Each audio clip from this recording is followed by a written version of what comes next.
Observers came out of business places and stood along city streets. None garnered more attention than the leader of the opposition. Dr. Kenny Anthony was surrounded by supporters who called for his return to government when our cameras caught up with him by the Castries market. He says he came out to observe the public sector employees who demonstrated on Tuesday against the government. I wanted to see what was happening and get a good sense, like everybody else, the extent of the anger among public officers and other persons.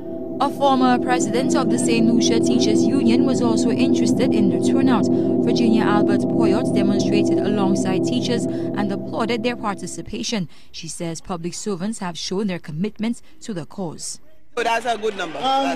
In terms of teachers and public servants, that's a good turnout. And from reports we are getting, some of the major sectors are on the standstill now. The spirit of the group right now is showing you that they are ready until they get what they want. Because if they had not come out, then there could be some kind of compromise. But right now, I think they are not. It's a democratic country and we have a right to fight for what they want. My government don't have money, no money. The teachers have a right.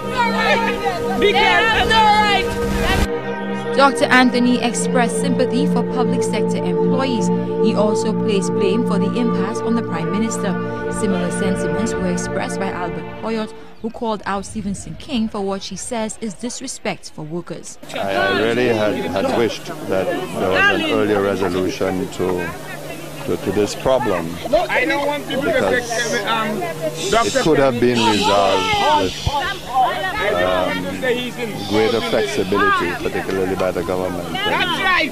The rights of the workers have to be protected and respected. It's unfortunate that what has happened is a very bad precedent for future negotiations between unions and employers. I think that's the worst thing the Prime Minister did. In terms, I think he should have kept the union leaders in dialogue until they arrive at something where both parties were happy. But to impose it on them, I think that has infuriated the public servants. They have gotten very angry because it has further showed that government has no regard for them. Last week, Dr. Anthony called on the government to bite the bullet and pay public sector employees their due 7.5%. We're adding fuel to the fire for tonight, supporting the industrial action by government workers, who are demanding that the administration pay a 7.5% increase due this month. Dr. Anthony says the public must move with the SLP quickly to get the present administration out of office before there's nothing left to govern. We have to think hard about hastening the demise of this government, saying to this government that it has broken its trust with the people of St. Lucia. It has destroyed their lives, and the time has come. If you have a relative who's a worker, you need to go home tonight and explain to them that the United Workers' Party will never be a friend of the worker. That the United Workers' Party hates the worker. That the United Workers' Party will do everything to trample the rights of workers. And all you have to do is go in the history. The time has come to go. The Trade Union Federation has called on the Prime Minister to intervene to pacify on a matter that could blow up. The TUF, which is the umbrella body for labor unions on the island, says it had requested that negotiations on wage increases for public sector workers begin by mid-November. However, the Federation's president, Julian Monrose, says his organization got a response from the government negotiating team indicating that talks will begin as soon as possible. And in his view, this is unacceptable. Monroe says if the government is not back at the table by Thursday, public sector unions will begin to mobilize their members so they can get instructions on the next move. What I can tell you is that the leadership of the unions and the staff associations, we are determined that that matter needs to be resolved, and at the soonest. And again, what I say is if we are unable to resolve it, then we must do the natural thing, which is to go back to the membership.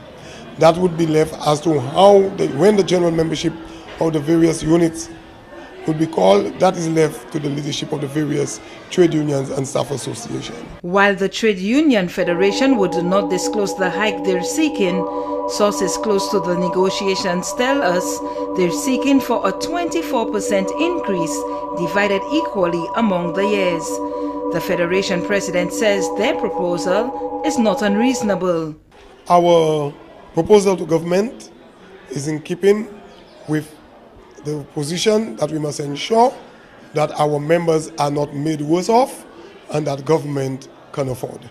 Last week, government announced it would set up a committee to review the salaries of senior public servants and parliamentarians, and Mr. Monrose has no issue with that. If it is felt that senior public servants and ministers require a salary increase and they've set up a review commission to look at it, then we cannot have a problem with that. But we're saying that it's immoral to continue to think that you can give those who already have more, give them more, and not look after the interests of those who are working hard every day and not seeking to help them in their plight. The Trade Union Federation says that it expects wage negotiations to be concluded by December 12 this year, but would not be too worried if that date is not realized, but significant progress is being made. While officials of the government negotiating team appeared reticent. To switch from thing to come ahead to this? No, I can't comment on that. But so are you hoping that negotiations will be going on smoothly, and you're hoping that? Well, they've always been going on smoothly. There was never a problem. Representatives of the Trade Union Federation seemed upbeat ahead of the crucial sit-down on wage negotiations Wednesday afternoon. The president of the TUF was cautiously optimistic prior to the meeting. And we're going to hear what the government has to offer today. We hope that the offer will be reasonable and that everything will be done to ensure that the negotiations conclude in a reasonable time. Friends held at the SLTU headquarters late Wednesday evening, he described the government's counter-offer of 0% as insulting. We were told to take 0 for the first year, 0 for the second year, 0 for the third year. And in place of that, in lieu of that, to accept a one-time payment of $1,000. We indicated to the government negotiating team that we find the offer insulting, and therefore we weren't able to continue any discussions with them.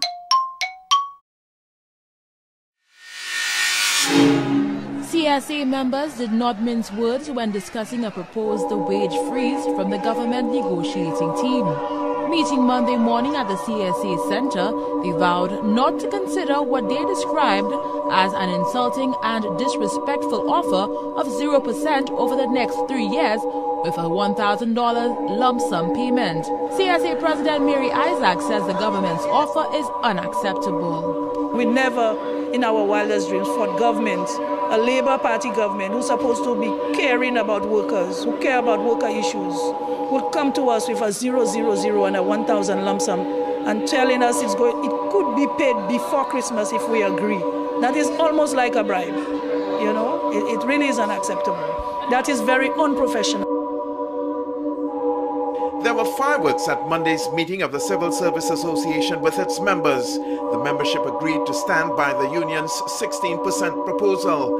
The CSA will be taking that proposal back to the government negotiating team. CSA President Mary Isaac urged the members not to play politics with the situation and urged them to look out for themselves as the government was pursuing its own interests. I do not feel that people have to put politics ahead of their daily work. Okay? Let us not put politics ahead of our daily work. Because at the end of the day, the politician will pull up his pocket. And that of his family. And that of his friends. And your pocket will still be empty. So let us not play politics ahead of it. The meeting started with the CSA executive updating its members on what transpired, but soon the temperature would begin to rise.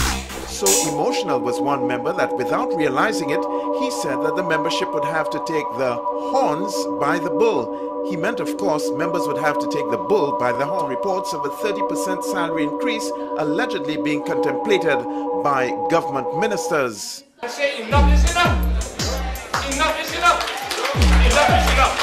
find that if you are telling me that things are so tight, you should not be looking for a 30% increase. The CSA executive referred to the last strike by civil servants, where they demanded a 14.5% increase. The executive noted that at that time they were told by the then UWP government that if it paid the desired increase, the economy would have collapsed. But that did not transpire.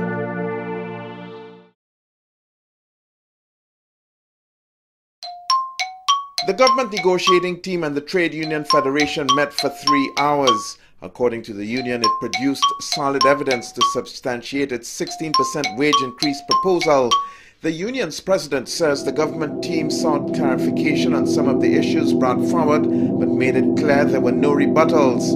Another meeting between the two parties has been scheduled for next Friday. We are hoping that the negotiations will proceed speedily and that we will come to an amicable solution. They had some concerns that the negotiation didn't start on a bad foot. Would you say that with what's happening now? Well, we took today and made sure we correct the situation. So today meeting was a good meeting in terms of procedure, in terms of we doing what we were supposed to do. And we believe that everything is well poised for good negotiations. One thing is noticeable, and that is Mr. Monrose came out of Friday's meeting looking a lot more relaxed than he did at the first one when he and his members walked out prematurely. Shortly after that meeting, Mr. Monrose had indicated to the media that the government is capable of paying the 16%, and there are areas where the administration could be more prudent in its spending. My current monthly package is as follows. Basic salary $6,218.39, telephone allowance $450, traveling $1,000, entertainment $400. The total $8,068.39. My contract also allows me to receive a gratuity of 25% of my basic salary.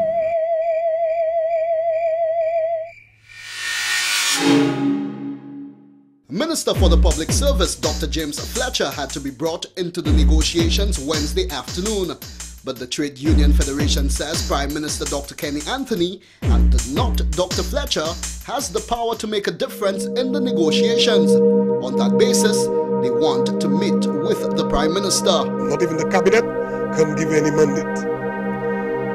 We inquired as to when the Prime Minister will be back. We were told he'll be back on Friday. So we informed Dr. Fletcher, the Honourable Minister of the Public Service, that we will stand ready in our willingness to resolve that matter. We stand ready to meet the Prime Minister if he's willing on Saturday. That we will forego all our private commitments to meet with him to try to find an amicable solution. The head of the government negotiating team, on the other hand, says the options of the negotiations were reviewed, but both parties have not reached a conclusion. I don't know if they'll be seeing something positive. I say the negotiations continue. We've reviewed our offer. We've put some other things on the table, and they have reaffirmed their offer, and so we need to discuss it further. Mr. Gill stated that the meeting ended well, but the Minister for the Public Service came storming out, saying that he had no comments at the time. Julian Monrose, meanwhile, says the government negotiating team has no flexibility, as they must return to a subcommittee of cabinet every time there's a negotiation. That, according to the president of the Trade Union Federation, prolongs the process. They gave us a number of options. The best that they put on the table was a 0.03%. After we caucused, we indicated to them that we are unable to accept their position. Any of the options offered, 0.01%, 0.02%, 0.03%. In fact, and they indicated that the preferred option is a 0.00 and $1,000. Mr. Monroe says the Trade Union Federation's last option was 5.55, which amounts to 15% wage increase. The government has offered a wage freeze and a one-off payment of $1,000 to every civil servant, which the Trade Union Federation has rejected.